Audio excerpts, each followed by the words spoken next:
Hey guys, how you doing? So today I want to tell you about the importance of understanding and using high-ticket sales words and idioms, guys. You can have perfect grammar, pronunciation, and accent, but still, if you don't really understand and are comfortable using the specific high-ticket sales language, then you're at a disadvantage compared to native English speakers and really high-level high-ticket closers. In sales, like anything else, there's specific language, specific idioms, specific acronyms that you should be familiar with, even if you actually don't use them that much. But if at any point during the conversation these words come up, you need to be ready for them. These are the specific words that you should be looking at, and I will actually give you a whole list of acronyms and words that you can actually take a look at in case you find them on real sales calls. Now, the best way to actually get exposed to these, besides just reading up on whole lists, is just watching a bunch of different high-ticket sales from other closers and trying to squeeze out as many of their expressions and vocabulary that they use. I will also give you a whole list of hundreds of sales calls like this so that you can have a lot of material to work with. International closers often use formal textbook English that makes them sound unnatural and inexperienced in high-ticket sales conversations. And this is exactly what you need to be avoiding. Your specific word choices, not your accent, are the ones that are actually signal to prospects whether you are an insider or an outsider in the high-ticket sales world. That's why you need to be really comfortable coming back and forth with these words, using them at the right moment in the right context. Let's say you are an amateur closer, and the amateur closer would say something like, this costs $10,000. But then someone who is more experienced would say something like, okay, so the investment for this solution is going to be $10,000. You see the difference? It's a huge difference because this positions the offer in a different place. And then another example. So let's say an amateur closer says something like, you should buy this because it's good quality. Okay, so as you can see, it's really simple language, but it's really so simple that it's not really conveying any professionalism or anything like that. So a professional would say something like, okay, so this represents exceptional value given the return on investment potential, something like that, right? An amateur would say, okay, so you know what? Many people like these products. A professional closer would say something like, our clients consistently report significant results with this solution. Something like that. So as you can see, there are many different ways that you can approach a certain statement, right? So what I recommend is that you actually spend some time looking up different ways, depending on the offer,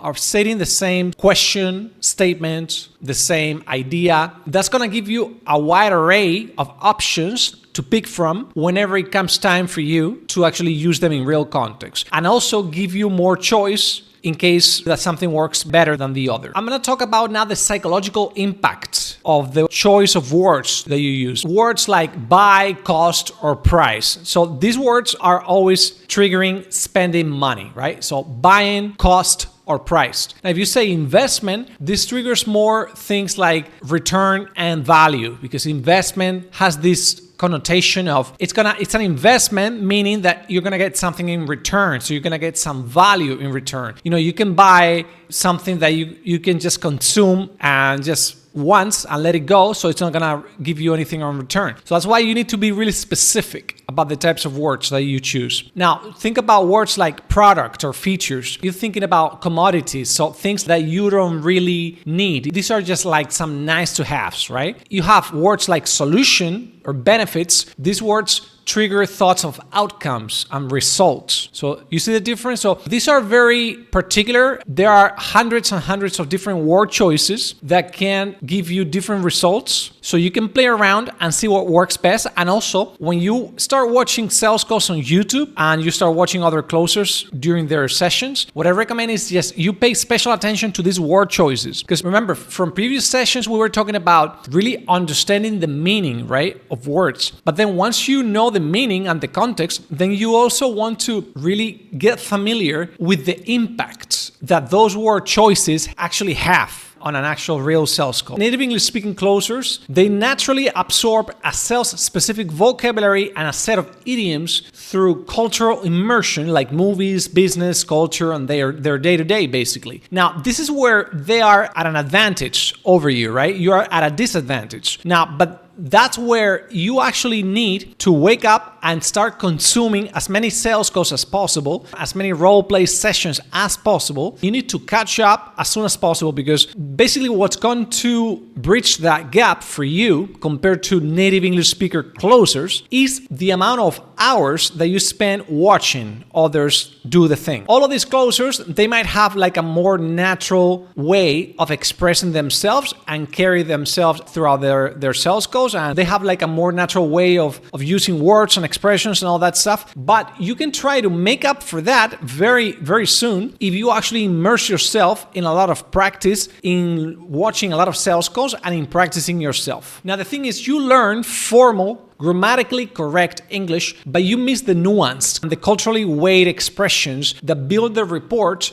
and sound natural. I also recommend that you watch other kinds of contents like business advice, maybe podcasts about specific industries that you think would be relevant to be more familiar with when you are facing your sales calls, or maybe podcasts about specific issues that, maybe it's just some psychology podcasts or some podcasts relating to like self-improvement, or anything really that you think will actually give you an edge, will give you like a more rich vocabulary and a more rich set of options. Because remember, sales calls is also about telling stories, being able to share a specific situation that worked for somebody else. You never know basically where you're gonna get the inspiration. Now, let me give you some examples of some idioms that you could find. Okay, so let's circle back on this. Compare that to let's discuss this later. So as you can see, it's a really simple way. We need to move the needle versus we need to make significant progress. But the first option sounds more natural and more like something that a native English speaker would say. Another expression would be, this is just the low-hanging fruit, right? So it's more colloquial, but it makes you connect on a deeper level because you're using more informal language, more colloquial language that can help you build up the connection that you need. Now, American closers use sports and business metaphors a lot to basically that create that instant subconscious connection. You can say things like, hitting a home run or touching base. Now, when prospects hear familiar language patterns, they relax and they trust you. Also, remember that unfamiliar, even if correct patterns, they create distance and skepticism. I noticed that a lot of English students, they get stuck a lot with phrasal verbs. And I'm telling you, like phrasal verbs, they are used constantly on the day-to-day communication. And in sales calls, you're going to find these verbs a lot. So you need to be very much familiar with them so that you can not only understand them when they come up, but also use them so that you sound closer to the prospects. There's a number of words that are specific terms that make prospects comfortable with high-ticket decisions.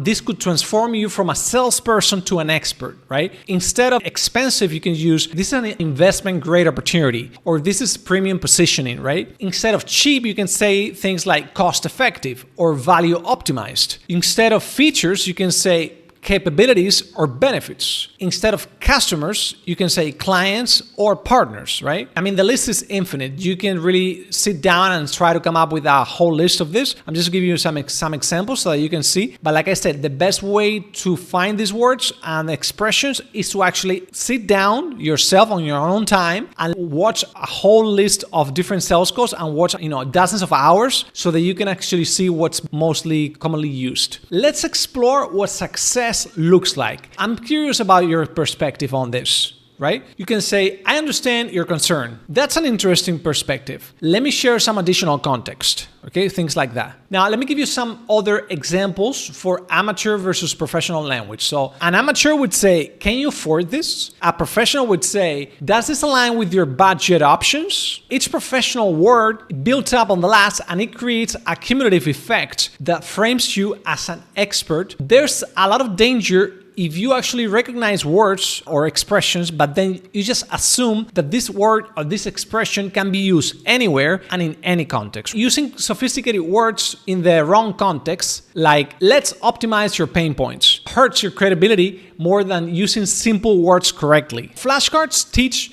definitions, but not usage. They don't teach you the feeling of a word or when it sounds natural to a native speaker. If you actually want to understand the use of the word, then you need to try to see the word in different contexts and in different situations so that you can actually remember when is the right time to use that expression or that word. Now, instead of memorizing a word, you need to practice using it in 10 different realistic sales scenarios. This is going to build an intuitive understanding of when and how to use those words or those expressions. Let's say you watch a sales call, right? Let's say you learn 10 expressions or 15 expressions. So you want to write them down, do a role play with a partner or maybe an AI, because AIs are great to do this too. And you need to force yourself to use them. The word opportunity feels different with 3 phrases. This is a great opportunity for your business. Compare that to, I have an opportunity to show you. This sounds more like a salesy way. Let's go with a more collaborative approach. Let's explore this opportunity together. So as you can see, this puts you like on the same level, on the same position, and it's basically requesting the prospect to join you onto the conversation so that you're not pushing him. You don't come off as needy. Now, the key here is to develop the same intuitive feeling for words that native speakers have, which comes from